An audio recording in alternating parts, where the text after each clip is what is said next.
तो वहीं दूसरे चरण के 5 सीटों पर 50 उम्मीदवारों के भाग्य का फैसला होगा। आपको बता दें कि 47 पुरुष और 3 महिला उम्मीदवार चुनावी मैदान में हैं। 16 निर्दलीय प्रत्याशी हैं। वहीं जेडीयू के 5, कांग्रेस के 3 और राजद के 2 प्रत्याशी चुनावी मैदान में हैं।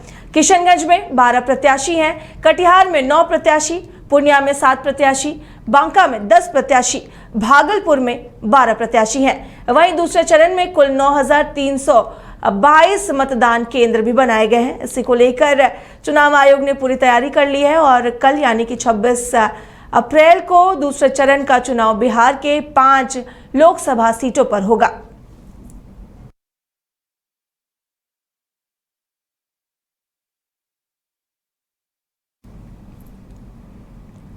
तो आपको बता दें कि दूसरे चरण के चुनाव को लेकर बिहार की 5 सीटों पर 50 उम्मीदवारों के भाग्य का फैसला कल यानी कि 26 अप्रैल को हो जाएगा।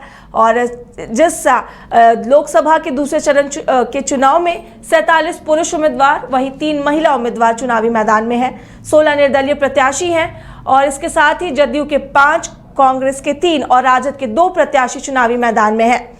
और किशनगंज में 12 प्रत्याशी, कटिहार में 9 प्रत्याशी, पूर्णिया में 7 प्रत्याशी, बांका में 10 प्रत्याशी और भागलपुर में 12 प्रत्याशी चुनावी मैदान में हैं। और दूसरे चरण में कुल 9,322 मतदान केंद्र बनाए गए हैं और बिहार के 5 लोकसभा सीटों पर कल यानी कि 26 अप्रैल को दूसरे चरण का चुनाव होना है। इसी के साथ 50 उम्मीदवारों के भाग्य का फैसला कल होना है। और अधिक जानकारी देने के लिए हमारे सहयोगी अभिषेक जुड़े हुए। अभिषेक, लोकसभा चुनाव के दूसरे चरण का जो चुनाव है बिहार के 5 लोकसभा सीटों पर होने जा रहा है। कल 50 उम्मीदवारों के भाग्य का फैसला होगा। क्या कुछ जानकारी है इन 5 लोकसभा सीटों पर उम्मीदवारों को लेकर?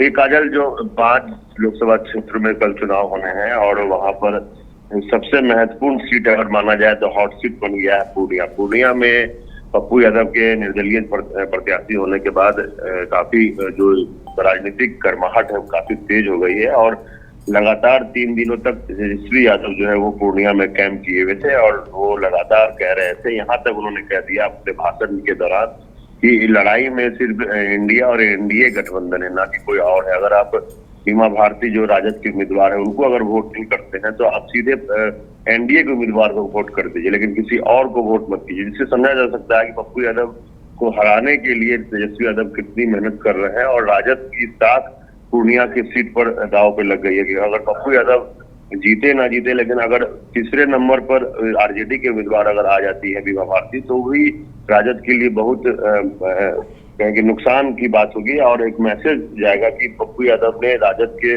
उम्मीदवार को तीसरे पायदान पे पहुंचा दिया। तो इसके लिए पूर्णिया सीट काफी महत्वपूर्ण है। इसके अलावा अगर बात करें कटिहार की तो कटिहार में तारिक अनवर 6ठी बार चुनाव लड़ रहे हैं और इस बार तो उन्होंने यहाँ तक कह दिया कि ये मेरा अंतिम चुनाव है और इसीलिए जनता से उन्होंने अपील की है कि उन्हें वो जिताए। और अगर बात करें भागलपुर की तो भागलपुर में जो अजीत शर्मा है वो बिल्कुल अच्छी लड़ाई लड़ रहे हैं और जो कहा जा रहा है कि जो जानकारी मिल रही है कि भागलपुर में भी जो कांग्रेस है वो फाइट में है, यानी कि अब बिल्कुल एक तरफा चुनाव कहीं भी नहीं हो रहा है। चाहे वो बांका की बात कर ले तो बांका में भी जयप्रकाश यादव जो 5वीं बार चुनाव लड़ रहे हैं लोकसभा की और वो भी राजद के कद्दावर नेताओं में से एक है, उनकी भी एक अपनी पकड़ है। तो वो कहा नहीं जा सकता है कि कोई भी जिस तरह से लगातार बीजेपी का एक जो नारा चल रहा था कि 400 पार और तमाम जो मुद्दे थे उसको रहते हुए में भी जिस तरह से संघर्ष करना पड़ रहा है एनडीए के तमाम उम्मीदवारों को, आप समझिए कि